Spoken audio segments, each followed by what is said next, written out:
खबर से जहां हरियाणा में सरपंचों का आंदोलन तेज हो चुका है और विधायकों के आवास के बाहर सरपंचों का हल्ला बोल जारी है। विधायकों के आवास पर धरना आज भी जारी रहेगा। ई टेंडरिंग और राइट टू रिकॉल का विरोध जारी है। अपनी मांगों पर अड़े हुए हैं हरियाणा के सरपंच। अपनी मांगों को लेकर लगातार प्रदर्शन कर रहे हैं।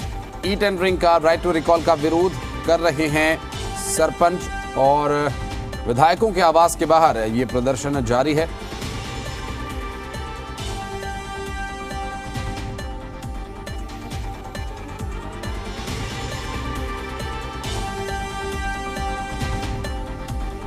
अपनी मांगों को लेकर हरियाणा के सरपंच लगातार प्रदर्शन कर रहे हैं।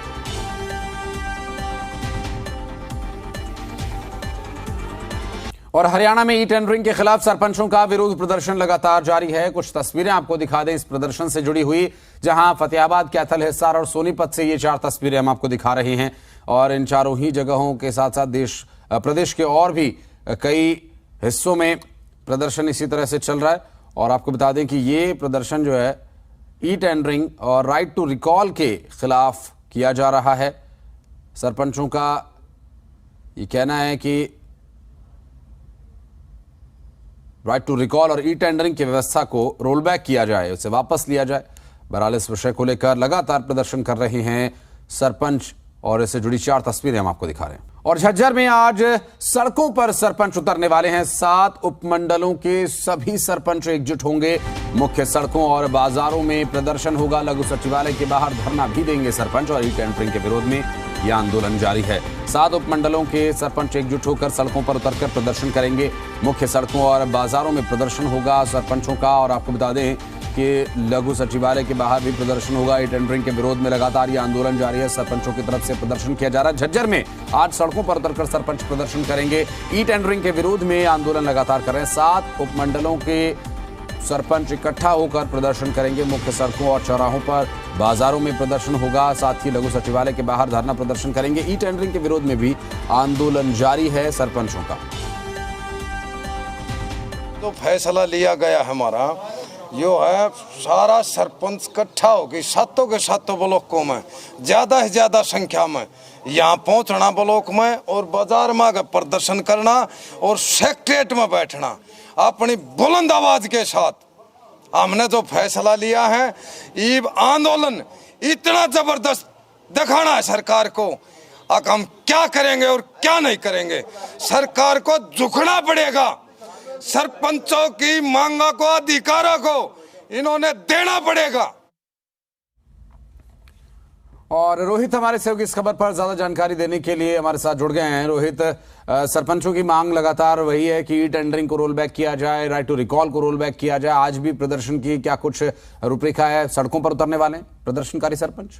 देखिए सर आशीष, अगर सरपंचों के आंदोलन की बात कर ली जाए तो लगातार इनका आंदोलन जो है वो पिछले कुछ दिनों से चल रहा है। अब इन सरपंचों ने अपने धरने को बीडीपीओ कार्यालय से एक तरह से विधायकों के आवास के बाहर शिफ्ट कर दिया है। फिलहाल आपको हिसार की तस्वीरें दिखाते हैं कि किस तरह से यहाँ पर अभी भी धरना जो है वो शुरू हो चुका है। हालांकि अभी सुबह सवेरे का वक्त है, लेकिन जैसे जैसे वक्त गुजरेगा उसके बाद ये तादाद जो है वो काफी बढ़ जाएगी।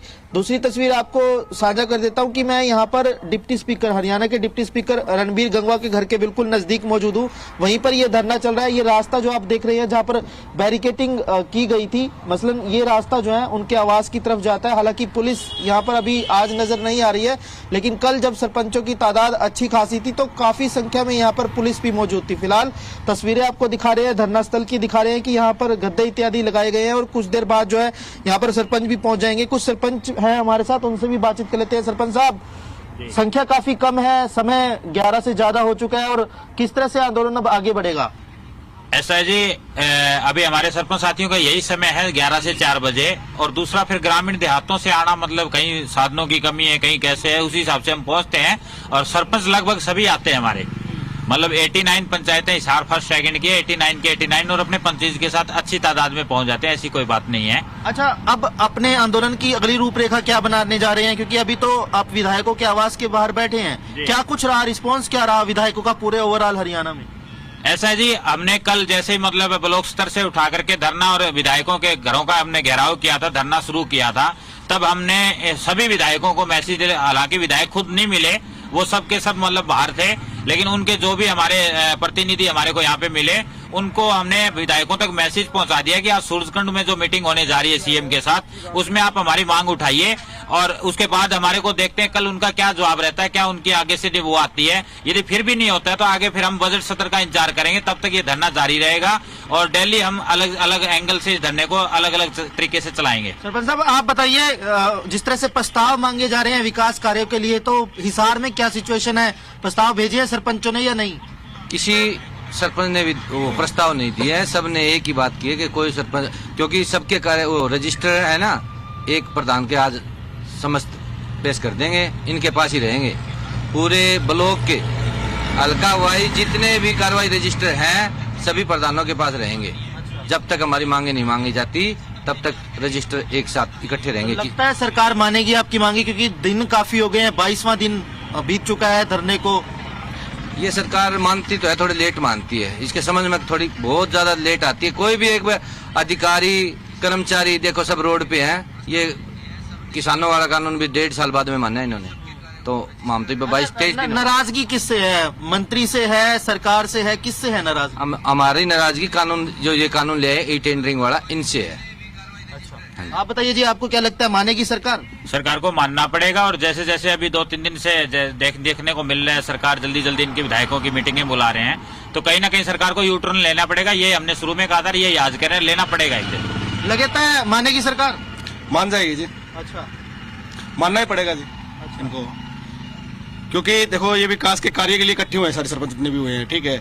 अभी 2 लाख की टेंडरिंग में लिमिट 2 लाख की कर रखी है, ठीक है, तो उसके अंदर काम नहीं होते सर। ठीक है, मैं बता रहा हूँ आपको, मैं भी वार्ड 9 से मेंबर हूँ गाँव का, ठीक है। तो हमारे ना पहले लोग हमारे पास डेली सुबह फोन कर देते हैं, हमारे घर पे पहुंच जाते हैं, भाई ये करवाओ वो करवाओ, विकास के कार्य करने हमारे वार्ड के लोग।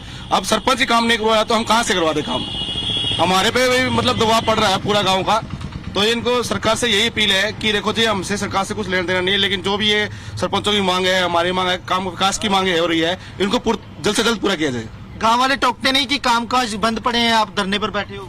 टोकते हैं सर, सभी टोकते हैं। सुबह कहते हैं काम कराओ, आप वैसे फिरते रहते हो, लेकिन हमें कोई काम, जो हमें वोट मिले वो विकास के नाम पे दिए गए हैं। ऐसे अब की बार जितने भी युवा सरपंच बने हैं सभी विकास के नाम पे ही बने हैं, क्योंकि उनमें क्वालिटी है कि जोश है भाई। युवा में ज्यादा जोश की भावना से लोगों ने वोट दिया कि ज्यादा काम होंगे गांव में, और काम 2 लाख रुपया में कुछ होने कौन लग रहा। मेरे गांव में ई टेंडरिंग के माध्यम से एक वो बनवाया था ज्ञान केंद्र, उसकी 6 महीने भी एक भी पंचायत उसमें नहीं हुई, एक भी मीटिंग उस बिल्डिंग में नहीं हुई है, और वो बैठी पड़ी है। आज मैं आपको मीडिया के माध्यम से लेके जाऊंगा वहाँ पे और को दिखाऊंगा, वो भी ले आऊंगा मैं इसमें।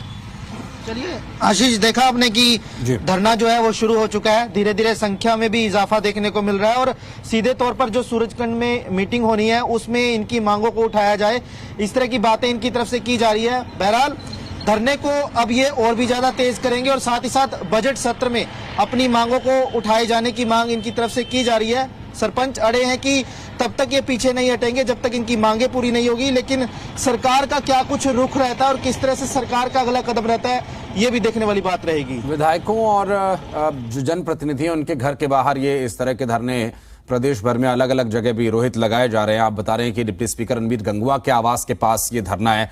व्यवस्था क्या है, चूंकि सुरक्षा का भी मामला है और जनप्रतिनिधि हैं, उनके आने जाने की कोई बाधा ना हो, पुलिस व्यवस्था क्या अलग से कुछ की गई है या घर से थोड़ी दूर होने पर इन्हें इसकी परमिशन है कि आप यहाँ बैठ सकते हैं? इसके लिहाज से क्या कुछ है जानकारी अपने पास? आशीष, साथ साथ आपको तस्वीरें भी दिखा देते हैं। फिलहाल तस्वीरें आपको एक बार धरना स्थल की दिखाते हैं कि यहाँ पर अब धीरे धीरे संख्या में इजाफा होने लगा है। दूसरी तरफ जिस तरह से आपने पूछा कि यहाँ पर सुरक्षा के लिहाज से किस तरह के इंतजाम है और आखिर दूरी कितनी है इस घर की इस धरना स्थल से, वो भी आपको तस्वीरों के जरिए दिखाते हैं। देखते हैं ये जो बैरिकेटिंग लगी हुई है, मसलन ये बैरिकेटिंग लगी हुई है, मैं कैमरा पर्सन को कहना चाहूंगा कि थोड़ा सा दूसरी तरफ से भी आपको दिखाए, दर्शकों को दिखाए।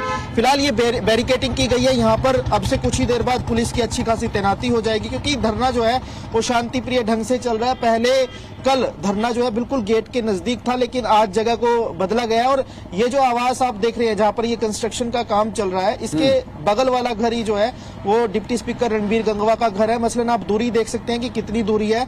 फिलहाल धरना जारी है और कुछ ही देर बाद यहाँ पर पुलिस की तैनाती भी हो जाएगी। साथ ही साथ एहतियात के तौर पर पुलिस समय समय पर गश्त भी कर रही है। कुछ देर पहले भी यहाँ पर पुलिस